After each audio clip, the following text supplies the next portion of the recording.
अच्छा, और अगर वैसे ही स्ट्रक्चर फॉर्मूला लिख रहे हैं तो जनरली ये OH ऐसे भी लिखा हुआ होगा साथ। अब मिथेनोइक एसिड होता है, उसमें एक ही कार्बन होता है, ठीक है, तो सिर्फ COOH आएगा और लेफ्ट साइड पे एक हाइड्रोजन आ जाएगा, कार्बन के 4 बॉन्ड हो जाएंगे। फिर इथेनोइक एसिड, उसमें 2 कार्बन होंगे। अब इसका अगर मैं मिथेनोइक एसिड का आपसे फॉर्मूला बनाने के लिए कहूँ तो आप क्या करोगे, CnH2n+1 COOH।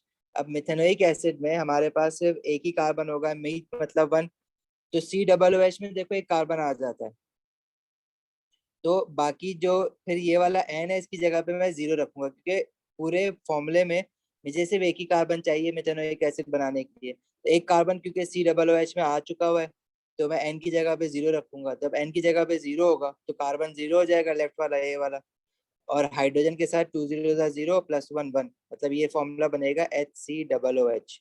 तो मेथेनोइक एसिड का फॉर्मूला होगा HCOOH। इसी तरह इथेनोइक एसिड, अगेन क्योंकि एक कार्बन देखो हमारे पास COOH में आ गया, तो मैं हमेशा एसिड बनाने के लिए अगर मुझे इथेनोइक एसिड बनाना है तो बाकी सब में एल्केन एल्कीन एल्कोहल में हमने N की जगह पे, अगर इथेन इथीन या इथेनॉल बनाना था तो हमने N की जगह पे 2 रखा था, लेकिन यहाँ पे N की जगह पे 1 माइनस करके रखेंगे, क्योंकि एक कार्बन ऑलरेडी COOH में आ चुका होता है। तो मैं N की जगह पे इथेनोइक एसिड में 1 रखूंगा, 2 नहीं रखूंगा। उसका रीजन क्या है, क्योंकि एक C ऑलरेडी COOH में आ जाता है, तो हमेशा एक 1 कार्बन माइनस करके N की जगह पे रखोगे, तो ये फॉर्मूला बन जाएगा, C N की जगह पे 1 रखोगे तो CH3COOH। इसी तरह प्रोपेनोइक एसिड के लिए मैं N की जगह पे 3 नहीं बल्कि 2 रखूंगा, तो ये हो जाएगा C2H5COOH। इसी तरह ब्यूटेनोइक एसिड में भी N की जगह पे 4 नहीं बल्कि 3 रखोगे तो ये हो जाएगा C3H7COOH। और पेंटानोइक एसिड में N की जगह पे मैं 4 रखूंगा, तो 2 4 8 9 और COOH। ठीक है, समझ आती है ये वाली बात? ये इनके फॉर्मूलाज हैं। अब अगर तुमसे इथा जैसे कि प्रोपेनोइक एसिड है, इसका डिस्क्रीट फॉर्मूला बनाने के लिए कहेगा तो आपके सारे बॉन्ड दिखाने हैं, तो C double bond O OH, फिर पीछे 2 कार्बन, टोटल इसमें टोटल 3 कार्बन बनाना है। अब देखो यहाँ पे ये जो बना हुआ है ना, ये यहाँ पे C2 होना चाहिए, ये मिसप्रिंट हुआ हुआ है, तो इसको सही कर लेना, ये गलत बना हुआ है। इसी तरह इथेनोइक एसिड होगा CH3COOH, और मिथेनोइक एसिड होगा HCOOH। ब्यूटानोइक एसिड होगा C3H7COOH, और पेंटानोइक एसिड होगा C4H9COOH। तो प्रोपेनोइक एसिड का डिस्प्लेट फॉर्मूला इस तरह से बनेगा। और अगर स्ट्रक्चर फॉर्मूला बनाने के लिए कहेंगे तो सारे फिर मैं कार्बन कंडेंस करके लिख दूंगा, हाइड्रोजन के बॉन्ड दिखाने की जरूरत नहीं है। फिर हो जाएगा CH3, दूसरा कार्बन है CH2, और फिर COOH। इसी तरह ब्यूटानोइक एसिड का structure formula CH3 CH2 CH2 COOH। Pentanoic acid का CH3 CH2 CH2 CH2 COOH। Isomerism, definition तो वही है आइसोमर्स की, same molecular formula but different structure formula. अब हमने एल्केन के आइसोमर देखे, एल्कीन में देखे, अल्कोहल में देखा कि आइसोमर्स कैसे बनेंगे, तो एसिड में भी वैसे ही आइसोमर्स बनेंगे, बस फर्क हमारे पास COOH का फंक्शनल ग्रुप का फर्क है। तो इसमें भी मैं चेन आइसोमेरिज्म कर सकता हूँ, जैसे फॉर एग्जांपल मेरे पास ब्यूटेनोइक एसिड है। अच्छा, अगर मैं आपको कहूँ कि प्रोपेनोइक एसिड का आइसोमर बना के दिखाओ, तो प्रोपेनोइक एसिड का आइसोमर बनाना पॉसिबल नहीं है, मतलब चेन आइसोमर बनाना पॉसिबल नहीं है। प्रोपेनोइक एसिड होता है C2H5COOH।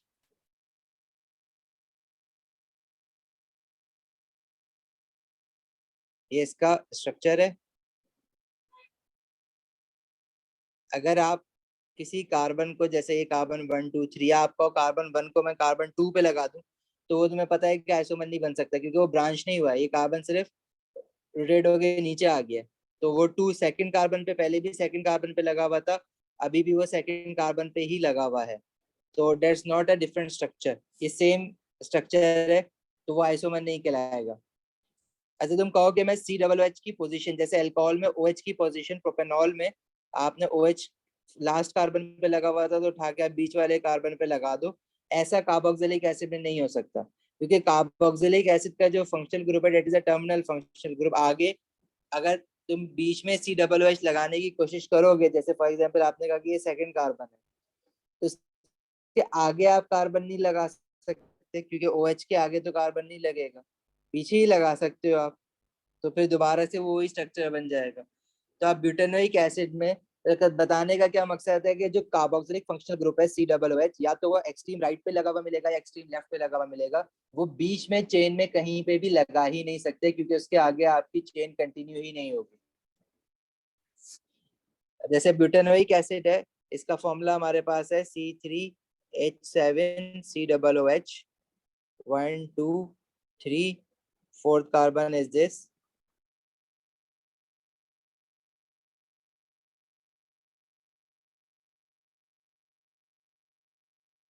इसमें चेन आइसोमेरिज्म आप कर सकते हो। इसमें अगर मैं फर्स्ट वाला कार्बन उठा के थर्ड वाले कार्बन पे लगा दूं, तो फिर ये आपका एक नया स्ट्रक्चर बन जाएगा। इट मींस के ये ब्यूटेनोइक एसिड का आइसोमर बन जाएगा। मैंने क्या करा, फर्स्ट वाला कार्बन उठाया और उसकी पोजीशन ही चेंज हुई हुई है, तो दूसरे वाले मॉलिक्यूल में पोजीशन बिल्कुल डिफरेंट है as compare to first molecule, तो ये दोनों एक दूसरे के आइसोमर होंगे।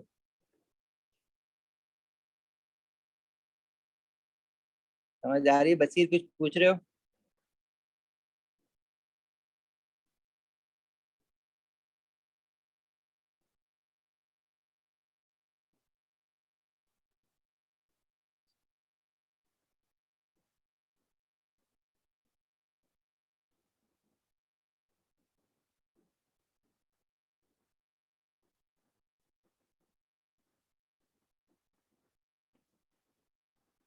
देखो ये ब्यूटेनोइक एसिड है,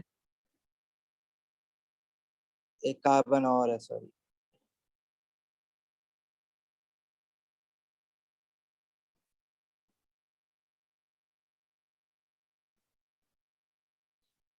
तो एक आइसोमर तो हमने इसका ऐसे बना लिया कि कार्बन स्टेट चेंज थी, उसको ब्रांच चेंज कर दिया।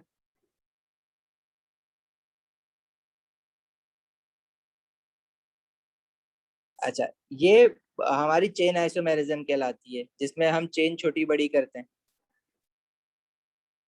इसके अलावा मैं फंक्शनल ग्रुप की जो पोजिशनल आइसोमेरिज्म थी, जिसमें फंक्शनल ग्रुप की पोजीशन आगे पीछे करते थे, वो काम यहाँ पे पॉसिबल नहीं है। मैं functional group, carboxylic acid functional group, मैं तो या तो राइट पे लगा सकता हूँ या लेफ्ट पे लगा सकता हूँ। अगर आप कहोगे भाई इसको लेफ्ट पे लगा देते हैं, जैसे पहला वाला जो मेरा स्ट्रक्चर है उसी में आप कहो कि फोर्थ कार्बन के बजाय मैं फर्स्ट कार्बन पे लगा दूं, तो क्या ये आइसोमर बना?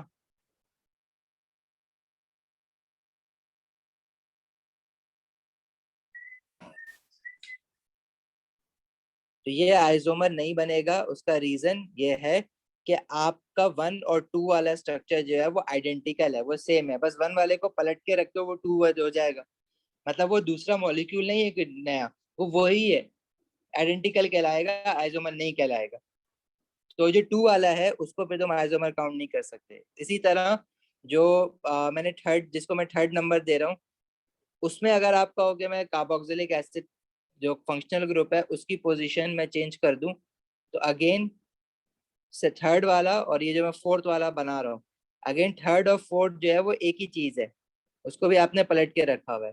तो या तो आप थर्ड काउंट कर लोगे या फोर्थ काउंट कर लोगे एज एन आइसोमर, दोनों को एक साथ काउंट नहीं कर सकते, क्योंकि दोनों एक ही चीज है, आइडेंटिकल है।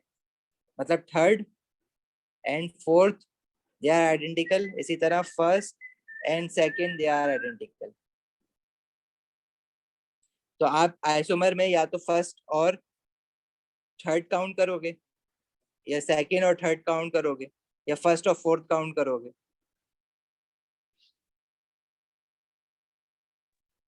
सर जी। सर ये जो फंक्शनल ग्रुप है, इसको अगर हम किसी बीच में लगा दें, ना कोने में लगाएं ना किसी फर्स्ट एंड पे लगाएं, और किसी कोने सेकंड में या तो थर्ड लगाए, कार्बन। एंड टर्मिनल पे तो लगाए, बीच में लगा नहीं सकते। अगर तुम बीच में बनाने की कोशिश करो, जैसे ये ब्यूटानोइक एसिड है, तुमने कहा कि यार मैं सेकंड कार्बन पे यहाँ पे लगा दूं OH, तो आगे कंटिन्यू नहीं कर सकते, तुम बोलो OH नीचे कर दें, चलो तुम्हारे कहने पे मैं OH नीचे कर देता हूँ, अब बोलो आगे कार्बन लगाओ, तो क्या आगे ये वाला कार्बन कोई बॉन्ड बनाएगा? नहीं बनाएगा। क्यों? क्योंकि कार्बन का ऑलरेडी 4 बॉन्ड बन चुके हैं ना, बॉन्ड तो 4 हो गए, 1 2 3 4, अब आगे ये कुछ भी नहीं बनाएगा। ठीक है, 1 मिनट रुकना है ठीक यार। है सर।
जी सही उस्मान, बात समझ आई तुम्हें जी सर, कि आप समझना। बीच में कार्बोक्सिलिक एसिड फंक्शनल ग्रुप तो लगा ही नहीं सकते हो? ठीक है। अच्छा, इसके अलावा क्या ऐसा नहीं हो सकता कि मैं COOH खत्म कर दूं? जैसे अल्कोहल में अगर आप लोगों को याद हो, हमारे पास जैसे प्रोपेनॉल था, तो इसमें हमने एक नई चीज क्या करी थी कि COC कर दिया था और H ही हटा, OH साथ से ही हटा दिया था, लेकिन फिर हमने जब कार्बन के साथ बाकी हाइड्रोजन लगाए थे, तो वी फाउंड आउट कि मॉलिक्यूलर फॉर्मूला तो सेम रह रहा है ना।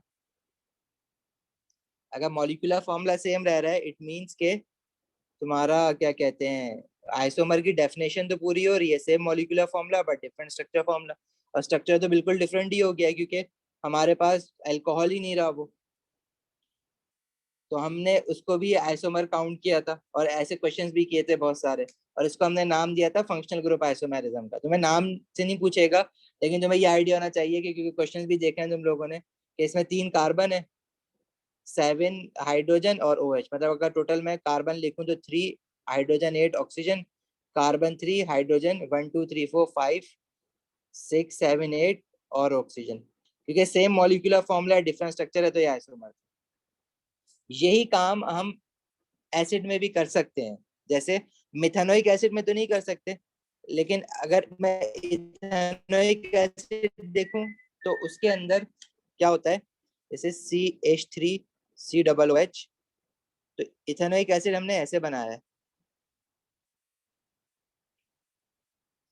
इसमें टोटल नंबर ऑफ कार्बन 2 है, हाइड्रोजन टोटल 4 है और ऑक्सीजन 1 है। अब अगर आप जो बीच में लगाने का कह रहे हो तो बीच में कार्बोक्सिलिक एसिड फंक्शनल ग्रुप तो नहीं लग सकता, ये बात तो कंफर्म है, क्योंकि उसके आगे आपका चेन आगे चल ही नहीं सकती है, कंटिन्यू नहीं हो सकती है।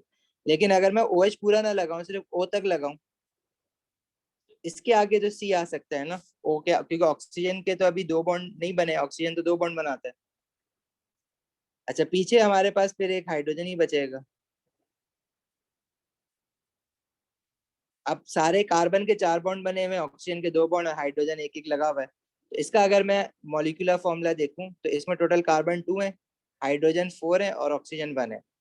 तो इसका भी सेम मॉलिक्यूलर फॉर्मूला है, C2H4O C2H4O, और स्ट्रक्चर डिफरेंट है, स्ट्रक्चर पूरा ही डिफरेंट है। ये एसिड है और ये एसिड ही नहीं है, इसमें कार्बोक्सिलिक एसिड फंक्शनल ग्रुप नहीं है। इस फंक्शनल ग्रुप को अब हम आगे डिटेल में हमने पढ़ना भी है, इस फंक्शनल ग्रुप को पढ़ा हुआ भी है मेरे साथ तुम लोगों ने। This functional group is known as ester. ठीक है, जब ये वाला फंक्शनल ग्रुप होता है carbon oxygen double bond O, तो this is known as ester. तो सेम मॉलिक्यूलर फॉर्मूला है लेकिन डिफरेंट स्ट्रक्चर हो गया। तो कार्बोक्सिलिक एसिड और एस्टर ये दोनों अभी आपस में एक दूसरे के आइसोमर बनते हैं। समझ आई बात? तो ये सब जो है ये इथेनॉइक एसिड से ही बनता है, ये इसके अलावा नहीं बन सकता। नहीं, प्रोपेनोइक एसिड से भी बन सकता है। प्रोपेनोइक अच्छा, एसिड का है C2H5COOH। अब प्रोपेनोइक एसिड में ये था तुम्हारे पास,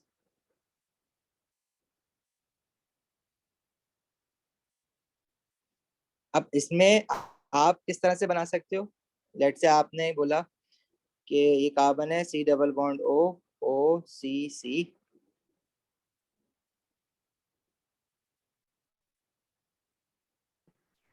तो पहला वाला जो प्रोपेनोइक एसिड बनाया है तुमने, उसका फॉर्मूला क्या है, C3H7, sorry this is C2H5COOH। Total carbon इसमें कितने हो जाएंगे, 3, हाइड्रोजन हो जाएंगे 6 और ऑक्सीजन 2। इसी तरह, अच्छा उसमें मैंने ऑक्सीजन यहाँ पे 2 नहीं लगाया, यहाँ पे 2 2 था ऊपर वाले में। इसी तरह यहाँ पे भी नीचे वाले देखो 3 कार्बन हो गए, हाइड्रोजन काउंट करो तो दीज आर 6, 1 2 3 4 5 6, और ऑक्सीजन 2 है सेम मॉलिक्यूलर फॉर्मूला। और स्ट्रक्चर जो है डिफरेंट है, स्ट्रक्चर तो बिल्कुल ही डिफरेंट है। ऊपर वाला कार्बोक्सिलिक एसिड है, नीचे वाला एस्टर बन गया। इस एस्टर को नाम कैसे जैसे देंगे अभी अलग बात है, अभी पढ़ते हैं आगे। सर अगर ठीक है, ईथर हाँ। बनाना हो तो फिर हमें मतलब कोई कार्बोक्सिलिक एसिड जो फंक्शन ग्रुप है उसको बीच में करना पड़ता है, मतलब ये देखा मैंने दोनों से। आपने बीच में पुट किया तो लेकिन खुद ब वो खुद एस्टर बन गया। कार्बोक्सिलिक एसिड नहीं कहलाएगा, क्योंकि मैंने OH पे H जो है वो हटा दिया है वहां से। अच्छा हसन, जी आप वो जो तो कह आपने, रहे हो ना कि वो, हाँ वो कार्बोक्सिलिक नहीं कहलाएगा ना, फिर एस्टर कहलाएगा। नहीं सर, हाँ मतलब आप हमेशा अगर कार्बोक्सिलिक एसिड के फंक्शनल ग्रुप को बीच में ले आएंगे किसी भी तरीके से C को, तो फिर वो खुद ब खुद एस्टर बन जाएगा। आप किसी भी जगह पोजीशन रखेंगे तो हो जाएगा, वो बन जाएगा। जी। अच्छा जी हसन, आप जो कह रहे हो ना कि वो CH3COOH था, ये देखो ये मेरे लिखने, जब हमने लिखा था तो COOH हम लोग अलग करके इसलिए लिखते हैं ताकि हमें फॉर्मूला देख के ही पता चल जाए कि एसिड है। लेकिन मॉलिक्यूलर फॉर्मूला तो वो होता है ना जो all the number of atom show कर रहा होता है ना मॉलिक्यूल। तो C2H4O2 जो है वो उसका मॉलिक्यूलर फॉर्मूला है, वो आप ऐसे कंबाइन करके भी लिख सकते हो। लेकिन जनरली हम लोग लिखते, जब एसिड लिख रहे होते हैं तो COOH इसलिए लिखते हैं अलग से, ताकि हमें देख के पता चल जाए कि भाई ये कार्बोक्सिलिक एसिड है। वरना मॉलिक्यूलर फॉर्मूला देख के यू कैन नॉट से डायरेक्टली कि भाई ये कार्बोक्सिलिक एसिड है या एस्टर है। क्योंकि अगर मैं इन दोनों का मॉलिक्यूलर फॉर्मूला लिख के दूं तो तुम्हें मॉलिक्यूलर फॉर्मूला देख कर तुम नहीं बता सकते कि कार्बोक्सिलिक एसिड है या एस्टर है। इस तरह से अगर मैं बना के दूंगा, इसी तरह से एस्टर का अगर मैं फॉर्मूला लिखने जाऊंगा तो फिर मैं यूं लिखूंगा COO CH2CH3। यहाँ पे आपको देख के पता चल जाएगा कि COO के बाद C आ रहा है तो इट इज एन एस्टर। ठीक है। अच्छा, इस तरह इसका और भी बन सकता है, मतलब अगर तुमने कार्बन को C double bond of first carbon पे लगा दिया, अगर आप कहोगे मैं सेकंड कार्बन पे एस्टर बनाऊंगा,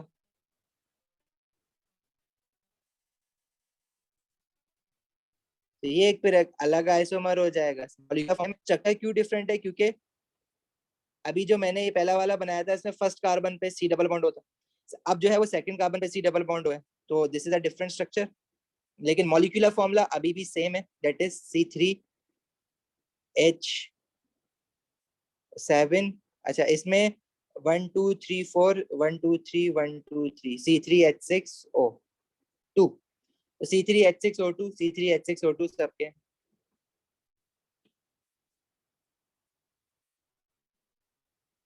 ठीक है, इसी तरह ब्यूटेनोइक एसिड की अगर हम बात करें तो ब्यूटेनोइक एसिड में भी दो तरीकों से हमारे पास आइसोमेरिज्म हो सकती है। इसमें चेन आइसोमेरिज्म भी हो रही होगी साथ साथ, मतलब कार्बन की चेन भी मैं आगे छोटी बड़ी करके आइसोमर बना सकता हूँ, और कार्बोक्सिलिक एसिड को कन्वर्ट करके एस्टर में उस तरह से भी आइसोमर बनाए जा सकते हैं इसके।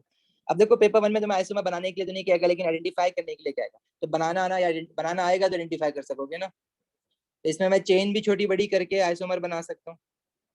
ठीक है, मैंने कार्बन, पहले वाले कार्बन को थर्ड वाले कार्बन पे लगा दिया, तो वो भी एक आइसोमर कहलाएगा।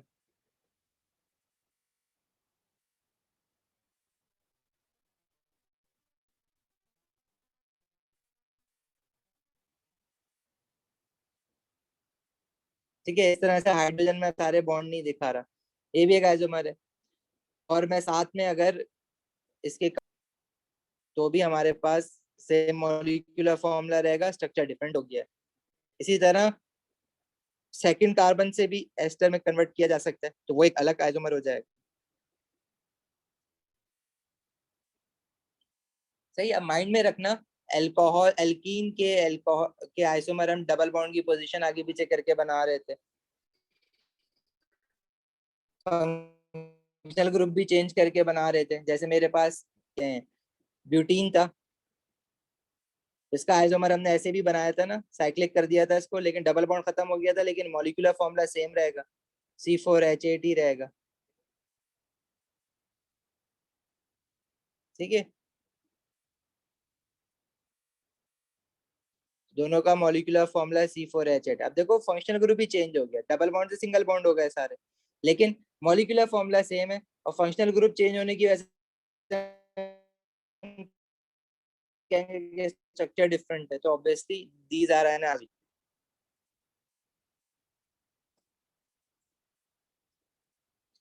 अच्छा, अभी कुछ क्वेश्चन देखते हैं इसके, पहले इसके रिएक्शंस भी देख लेते हैं कार्बोक्सिलिक एसिड्स के। देखिए कार्बोक्सिलिक एसिड बनते कैसे हैं? अल्कोहल से हम बना सकते हैं कार्बोक्सिलिक एसिड को ऑक्सीडेशन रिएक्शन से। मतलब अल्कोहल को अगर मैं ऑक्सीडाइज कराऊं by acidified potassium dichromate as an oxidising agent, या एसिडिफाइड पोटेशियम मैग्नेट KMnO4। देखो दो ऑक्सीडाइजिंग एजेंट होते हैं हमारे पास, K2Cr2O7 एंड KMnO4। दोनों से मैं अल्कोहल को ऑक्सीडाइज करा के कार्बोक्सिलिक एसिड बना सकता हूँ। अब जो अल्कोहल है, अगर इथेनॉल है तो उससे इथेनोइक एसिड बनेगा, मिथेनॉल है तो उससे मिथेनोइक एसिड बनेगा। ठीक है, तो उसके लिए जो हम इक्वेशन लिखते हैं, देखो इसमें क्या बनेगा, क्या एसिड भी बनेगा, वाटर भी बनेगा। जैसे मेरे पास C2H5OH है, इथेनॉल है, इसमें मैं कोई भी ऑक्सीडाइजिंग एजेंट को ना हम इस तरह से शो करते हैं। K2Cr2O7 का मैं फॉर्मूला नहीं लिख रहा, तो ये इथेनोइक एसिड हो जाएगा CH3COOH एंड वाटर। अब इसकी बैलेंस केमिकल एजेंट, इसी तरह मैं नेचुरल वे से भी, मतलब एयर में अगर अल्कोहल रखा हुआ है तो वो भी ऑक्सीडाइज्ड हो जाता है due to the bacterial action, और उसका जो इक्वेशन बनती है, उसकी इक्वेशन में फिर हम ऑक्सीडाइजिंग एजेंट नहीं दिखाते, बस O2 ऑक्सीजन दिखाते हैं, गैसियस ऑक्सीजन। प्रोडक्ट उसमें भी यही बनेगा, CH3COOH एंड वाटर। ठीक है, बैलेंसिंग, अगेन बैलेंसिंग जरूर साथ में याद रखना, और ये रिएक्शन याद रखना, साथ में वाटर भी बनता है लिक्विड फॉर्म में, ये याद रखना। बेसिकली ये काम, वो जो इथेनॉल को हम इथेनोइक एसिड में कन्वर्ट करें तो इथेनोइक एसिड को हम एसिटिक एसिड भी कहते हैं, या इसको कॉमनली हम विनेगर भी कहते हैं। विनेगर बनाने के लिए ये काम किया जाता है।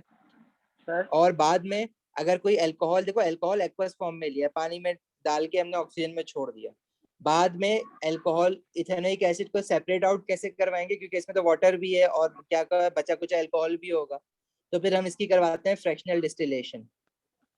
जी उस्मान। सर मुझे मुझे ये पूछना था कि ऑक्सीजन के साथ वार्म करते हैं तो एक्शन, मतलब सॉरी ऑक्सीजन के साथ कह रहा हूँ, नहीं, जब इसको आप ऑक्सीजन के साथ ऑक्सीडाइजिंग, heat हीट करोगे तो फिर इसमें गंदगी और कार्बन ऑक्सीडाइज करवा दिया, डाइऑक्साइड। इसकी वजह से ऑक्सीडाइजिंग ऑक्सीडाइज होता एजेंट है। में देखो, ऑक्सीडाइजिंग एजेंट जो है ना वो K2Cr2O7 है। वो उसमें ऑक्सीजन किस तरह से मतलब कह रहे हो, मतलब O2 नहीं है। नहीं, मैं ही कह रहा हूँ कि उसमें भी ऑक्सीजन एलिमेंट होता है ना ऑक्सीडाइज करवाने का, मतलब। जरूरी तो मैं नहीं है कह रहा वो, हूँ, लेकिन अभी हम जो ऑक्सीडाइजिंग एजेंट यूज कर रहे हैं उसमें है। O2 नहीं है हाँ, लेकिन। नहीं O2 नहीं है, लेकिन मैं कह रहा हूँ कि वो जलने का खतरा तो नहीं होगा, कंबस्ट नहीं तो नहीं हो देखो, जाएगी। इतना ज्यादा हम हीट नहीं करवाते कि वो एटमॉस्फेरिक ऑक्सीजन ऊपर तो होगी ना, अगर तुम ओपन करके उसको करवा रहे हो। वैसे ओपन करके हम करवाते नहीं, क्योंकि अल्कोहल ही वो इवेपोरेट हो जाता है, इससे पहले कि वो जले वो इवेपोरेट हो जाता है। लेकिन हम लोग इसको ओपन करके नहीं करा रहे, इसमें ऑक्सीडाइजिंग एजेंट डाल के इसको क्लोज करके करवाते हैं। और हम लोग उस तरह की हीटिंग नहीं करते, बहुत हल्का उसको वार्म करते हैं। और यूजुअली वाटर बाथ में वार्म किया जाता है उसको। वो वाली वार्मिंग नहीं है कि फ्लेम नीचे रख दिया मैंने। हमारी स्टीम मिलती है हाँ, बस। ऑब्वियसली नहीं जला। अगर जलेगा तो फिर वो कार्बन डाइऑक्साइड एंड वाटर बनेगा। हमारे पास product carbon dioxide and water होगा तब कंबशन होती है। अभी नहीं हुई है कंबशन इसकी, ठीक है, क्योंकि एसिड बना है। तो दैट इज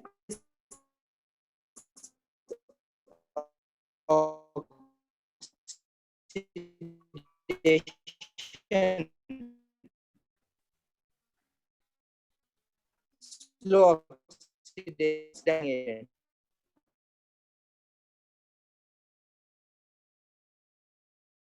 ठीक है।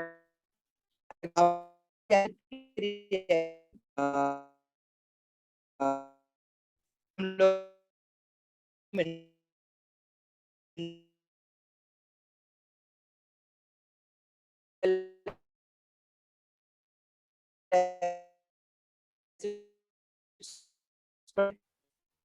में मैंने कहा जो हमारे हमारे जो ऑर्गेनिक कार्बोक्सिलिक एसिड, उनको एसिड क्यों कह रहे हैं, क्योंकि ये भी इसी तरह से बिहेव कर रहे हैं जैसे मिनरल एसिड करते हैं। बस फर्क क्या होता है, ये वीक एसिड्स होते हैं। वीक एसिड तुम्हें पता है जो पार्शियली आयोनाइज होते हैं, मतलब मिथेनोइक एसिड को अगर आप पानी में डालोगे तो ये आयोनाइज होगा to give H positive ion और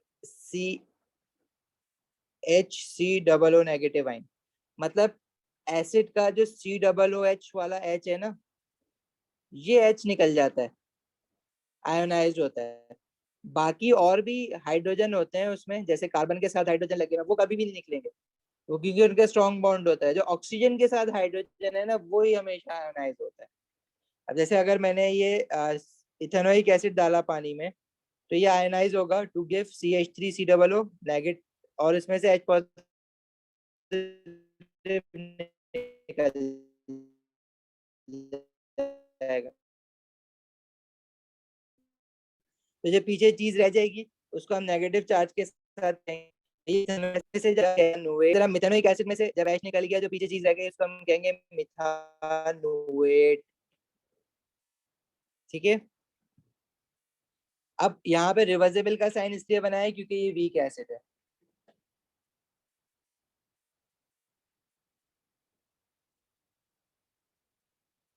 सही है यहाँ तक बात।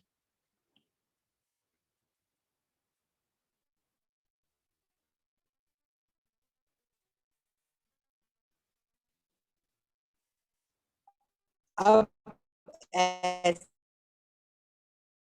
के जो मिनरल एसिड के रिएक्शन है, वही रिएक्शन एसिड के भी गैस। इसी तरह यहाँ पे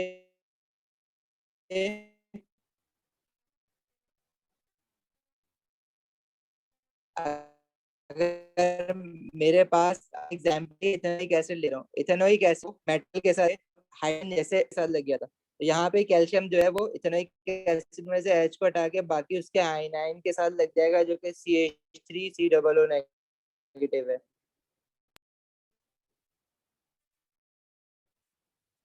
और क्योंकि कैल्शियम 2 चार्ज होता है, इथेनोइक में -1 चार्ज था, तो यहाँ पे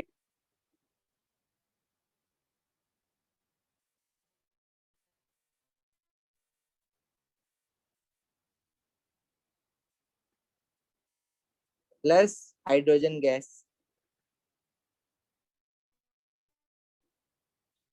इसी तरह अगर हमारे पास कोई एसिड है,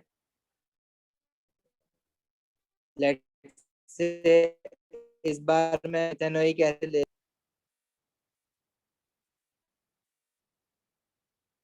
HCOO this is sodium methanoate and water. तो इसको हम क्या बोलेंगे, जैसे सोडियम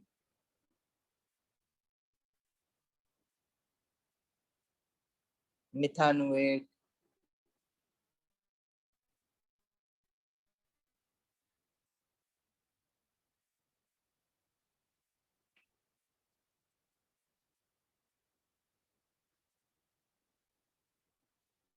इसी तरह एल्कली के साथ भी रिएक्शन होगा इनका। जैसे अब मैं प्रोपेनोइक एसिड ले लूं विच इज C2H5COOH, और उसको मैं लेट से मैग्नीशियम हाइड्रोक्साइड के साथ रिएक्ट कर रहा हूँ,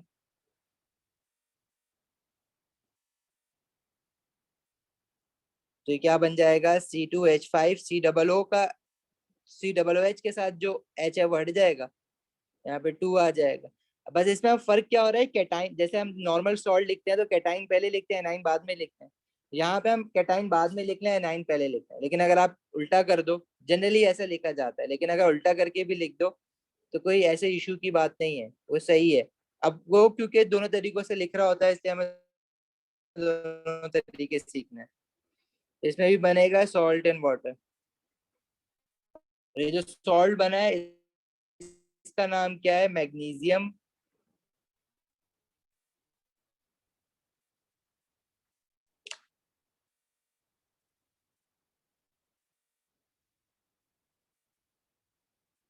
ठीक है।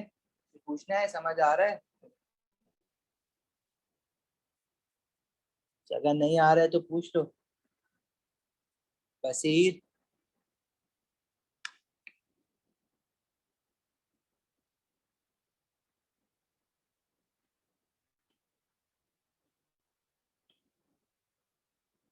आवाज आ रही है ना तुम लोगों को?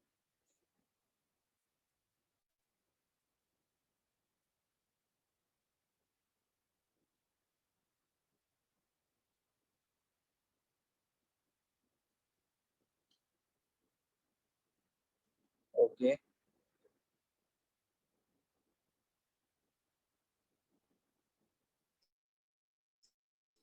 इसी तरह मेटल कार्बोनेट के साथ salt water and carbon dioxide बनेगा। तो ये रिएक्शन एक बार देख लेना।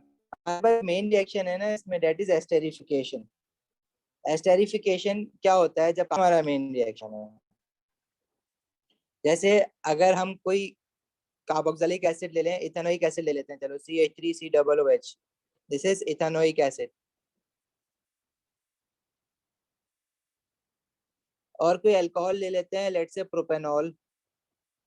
प्रोपेनॉल का फॉर्मूला क्या होगा, C3H7OH। अब देखो ये लोग आपस में कैसे रिएक्ट करते हैं। अब ये जो कार्बोक्सिलिक एसिड फंक्शनल ग्रुप है C डबल बॉन्ड OH, और जो अल्कोहल है जिसमें 3 कार्बन है C3H7OH, तो ये लोग आपस में रिएक्ट कर जाते हैं, और रिएक्ट करने पे वाटर इसमें से दोनों मॉलिक्यूल में से मिला के एलिमिनेट होगा। तो मैं इसको बनाने के लिए ना, ये आपस में कैसे रिएक्ट करते हैं, तो जो OH और COOH है वो एक दूसरे के आमने सामने बनाऊंगा। मतलब मैं इसको अगर मॉलिक्यूल को पलट के लिख दूं तो OH यहाँ पे आना चाहिए और H इसका यहाँ पे।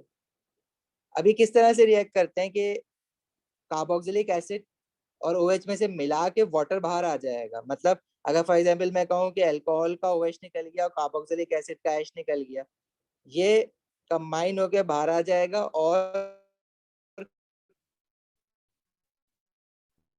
जो कार्बोक्सिलिक एसिड में आखिर में O बचा था वो होगा। तो फिर इसको मैं इस तरह से लिखूंगा, ये मेरा C डबल बॉन्ड O, इसने इस साथ बॉन्ड बना लेना है। ये वाला जो कार्बन है अल्कोहल का, जहाँ से OH निकला है,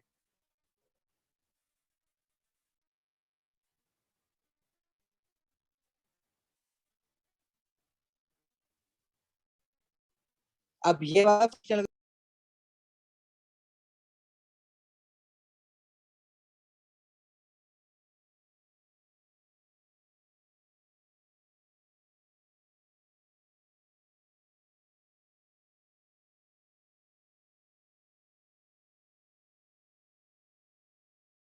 कैसे, तो आपको पता है जेनेरिक एसिड प्रोपेनॉल से मिलकर बना है। तो एस्टर का अगर आपसे नाम पूछा जाएगा तो आप क्या करोगे, वायल लगा दोगे एस के नाम, तो सॉरी एल्कोहल के साथ, नॉट एसिड, वायल लगा दोगे एल्कोहल के नाम के साथ और वेट लगा से नाम से।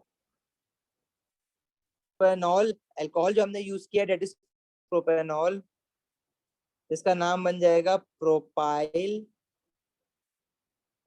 एसिड जो हमने यूज किया है इथेनोइक एसिड, तो इथेनोइक एसिड के साथ आ जाएगा प्रोपाइल थानोएट।